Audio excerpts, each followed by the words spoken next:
Twitchell's Book 1, Dwindling Magic. Written and read by T.D.L. White.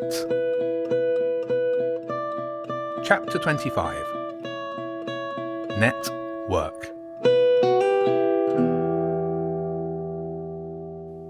When they got back, Elf wasted no time in taking Cece out for a walk. She didn't bother with goodbyes. James didn't seem to mind at all that they hadn't got their hands on any passports. He was just happy to be feeling a tiny bit better. He'd made it out of bed and was sitting at the kitchen table, wrapped in a blanket, with the chess set out in front of him. Squeeze test.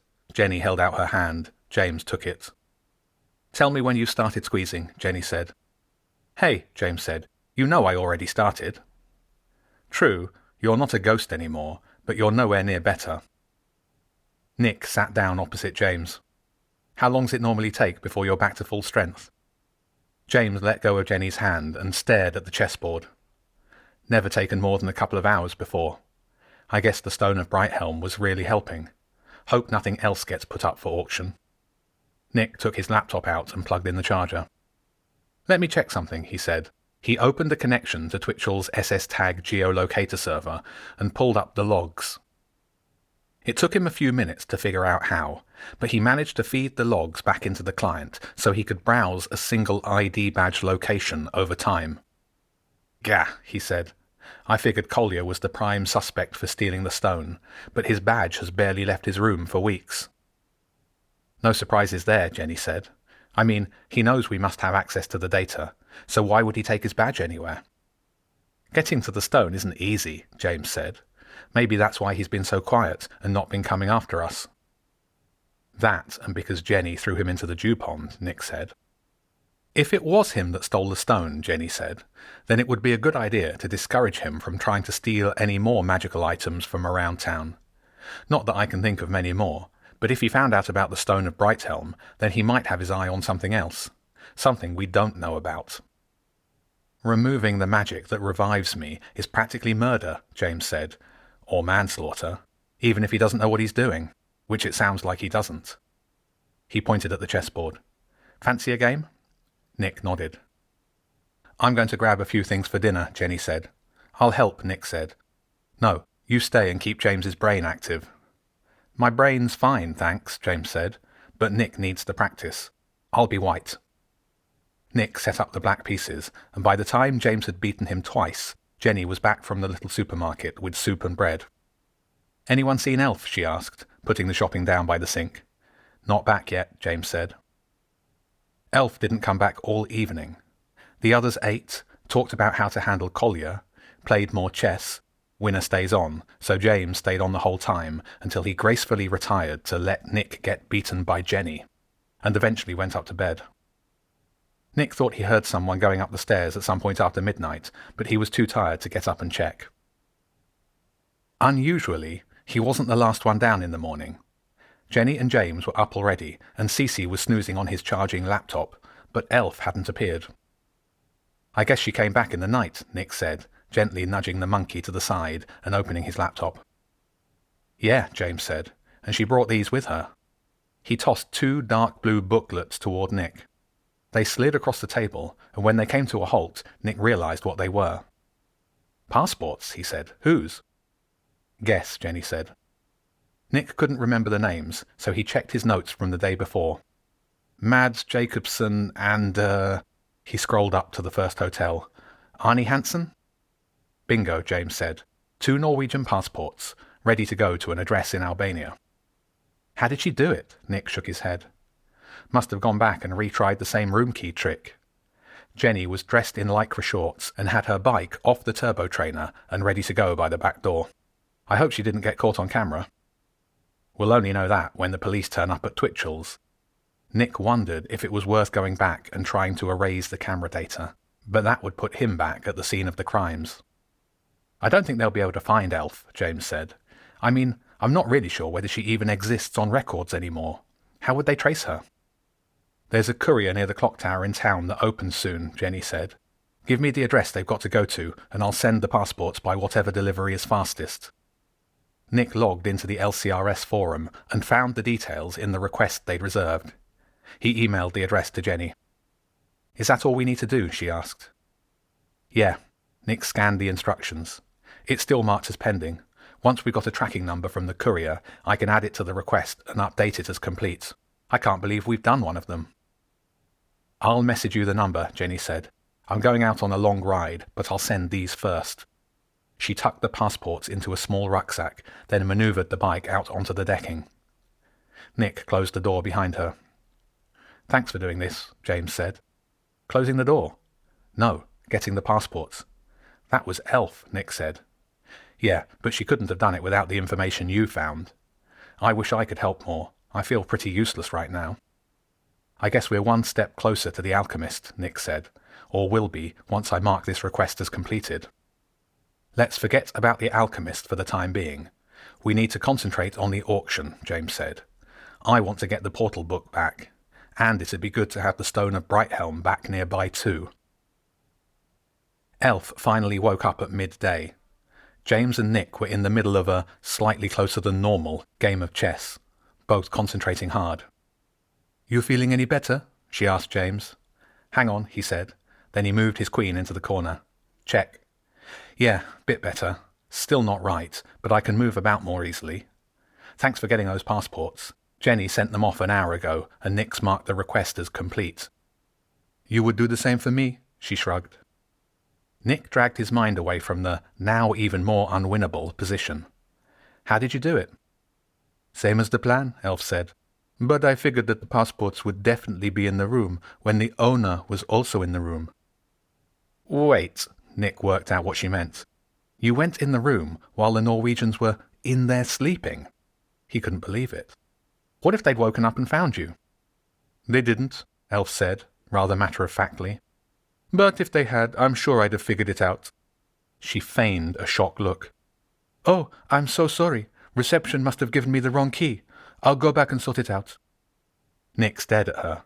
He had no doubt that her plan would have worked. The Norwegians would probably have been apologizing to her for the fake mistake. But what if they hadn't believed her? What if they got angry? "Your move," James said. He wasn't at all worried about Elf. "I mean, it's mate in 3 regardless of what you do, but I'm happy to play it out." They played it out, and James won 3 moves later. "I also met up with Claudia last night," Elf said, cradling a freshly made cup of coffee and sitting next to Nick. "Zen and Bobby have signed up to a mercenary task force. They think it might have something to do with the auction, as they're meeting up on Thursday evening in the Westbourne Caverns." Thursday was the auction. "Westbourne Caverns," Nick said. "They the ones under Brighton?" "No, that's Wellsbourne," James said. "The Westbourne's a river in London. There's a whole load of underground rivers under the city, and I'm guessing the Westbourne's near the Albert Hall?" "Goes right underneath it," Elf said. "Claudia said that the auction doesn't usually use mercenaries. She says it's a pretty big deal and has its own security." "It'll be good to have Zen and Bobby nearby," James said, "in case we need them." "I think me and Jenny will be able to handle it," Elf said. "Unless you're back up close to 100%, you should stay behind." If the rats were in London, Nick was more than happy to stay in Brighton. James didn't share this opinion. "I'll be fine by Thursday," he said. "And if we need a quick portal, it's best that I'm there. Besides, I don't want to miss out on wearing that Dragon Rider outfit you've made for me."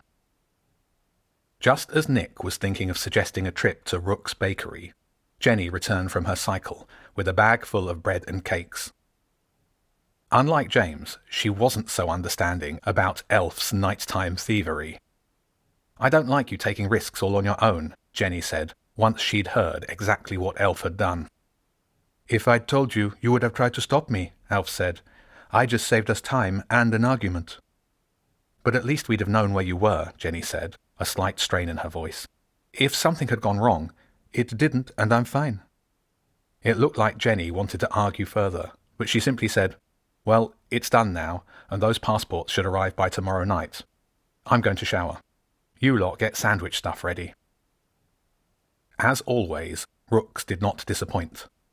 By the end of lunchtime, Jenny was showered, fed, and up to date with the rats' activities.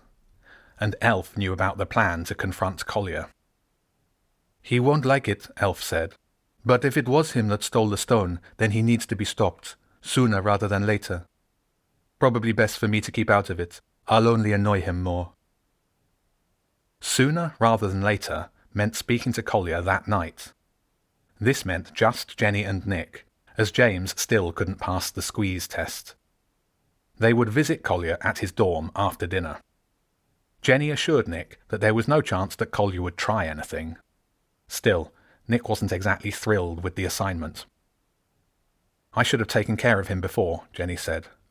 I hoped that throwing him into the dew pond would have done the trick. I'm annoyed that I was wrong. In the afternoon, James beat Nick at chess a couple more times, then went for a recovery nap.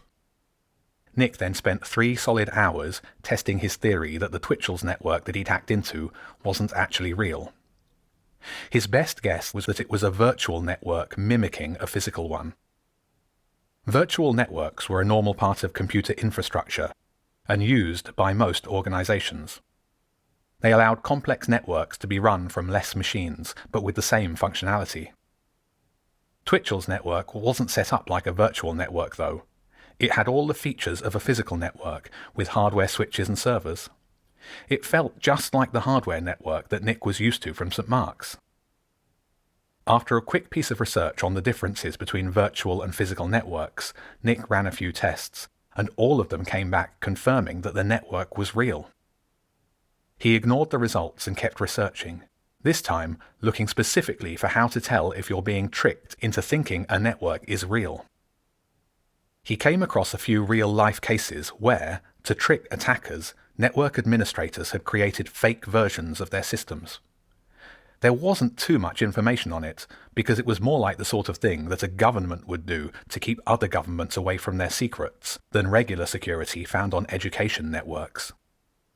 He was about to give up when he found a recording of a presentation from a hacking conference where a researcher used simple load timing attacks to determine if the environment they were hacking into was real or virtual. Reading through the comments, if someone really wanted, they could make it very difficult indeed to tell the difference. Armed with the idea from the presentation, Nick gave the load timing attacks a try on Twitchell's network. It was, as the researcher had said, very simple. You take 2 normally independent systems, and you put one of them under strain, and then look to see if that affected the other. On a physical network, if one server gets low on memory, that should have no impact on another server's memory management. But if both of those servers were running on the same virtual machine, then one can impact the other, as the virtual host fights to balance memory drainage between the servers.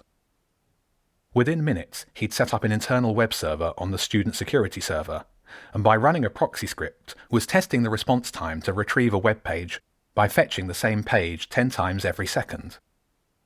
Each response time was quick and similar, all 74 or 75 milliseconds. This was not a hard test, as he'd used similar scripts before on a range of hacks. Next, he connected to the student record system, opened the database, and ran a command to select everything from the largest table. The impact on the student record system server was immediate. The memory usage leapt to nearly 100%, and it visibly started lagging. But it was the student security server that held Nick's interest. 2 of the response times hit 80 milliseconds before returning to 74 and 75. He killed the database client, let the database server recover, and then ran the test again. Same result. For a fraction of a second, the other server was impacted, and then it went back to normal. He sat back and stared at the wall behind Elf's sewing machine. Twitchell's network, or at least the one he'd hacked, wasn't real. It was pretending to be real, but it wasn't real. Which meant the only thing it could be was a trap. The best time to visit Collier, in Nick's opinion, was never. The second best time, everyone else agreed, was 9 p.m. that night. Jenny had a couple of goes at drawing the symbols to conjure the portal to Twitchell's. Neither attempt got anywhere near the school, and both ended up at least 100 feet above the forest canopy. "It's a tough one," James said. "It's taken me ages to get as good as I am, and I still can't get it anywhere near the ground." Jenny gave him the quill. Problem is that the symbol isn't really for Twitchell's at all. It's actually for an old village miles away. The bishop came up with the tweaks to push it closer. He composed himself, breathed out, and drew the lines fast and fluid. The nib of the pen barely made a sound against the grain of the paper. Once it had grown to full size, the portal was as high as a basketball hoop, just below the main branch growth. "Take this."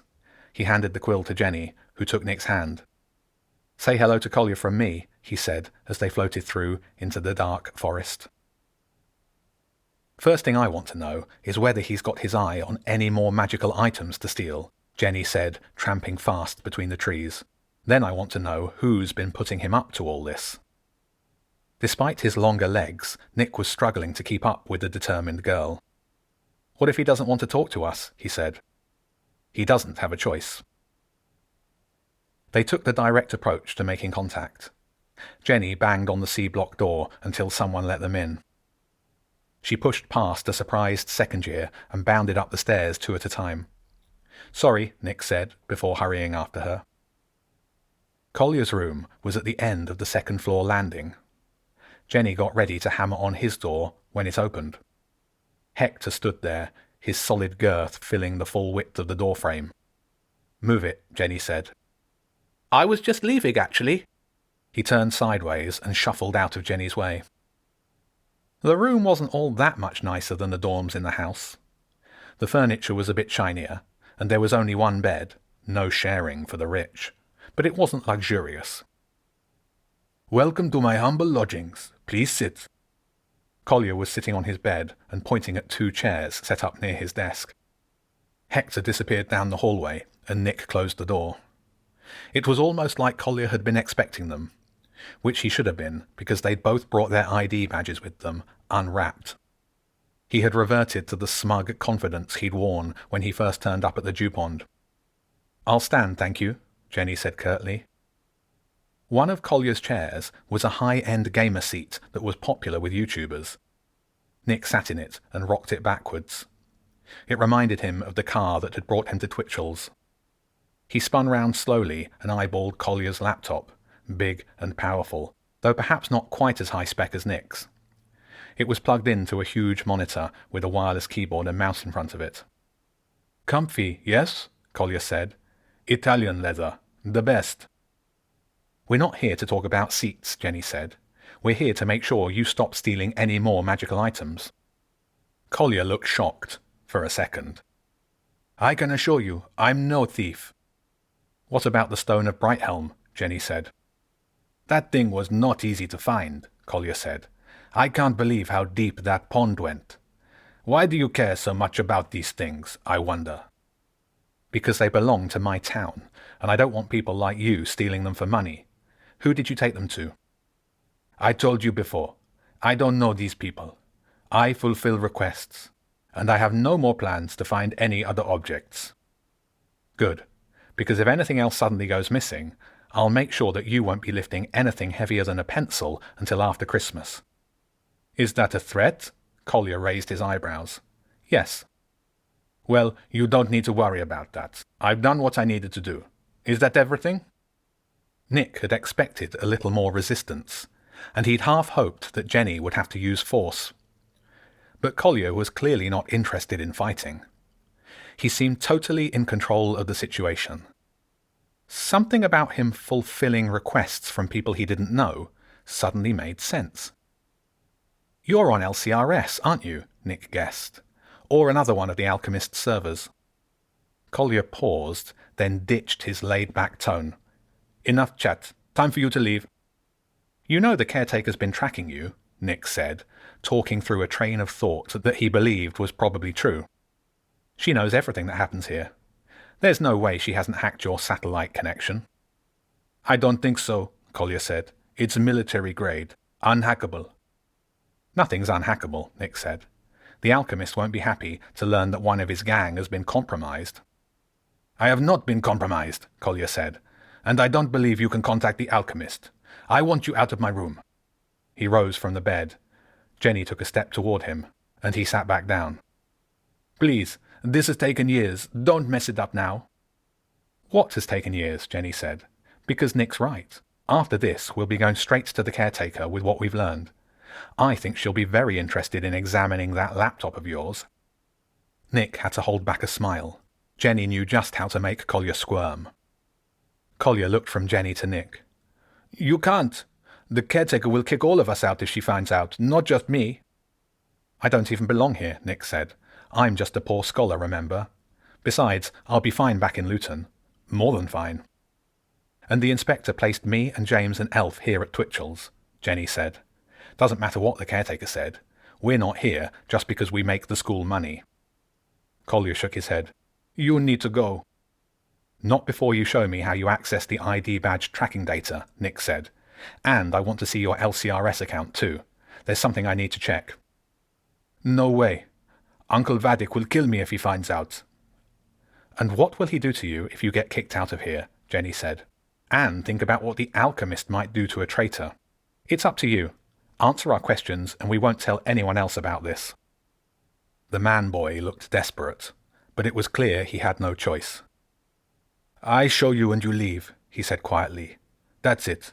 I show you, and you leave.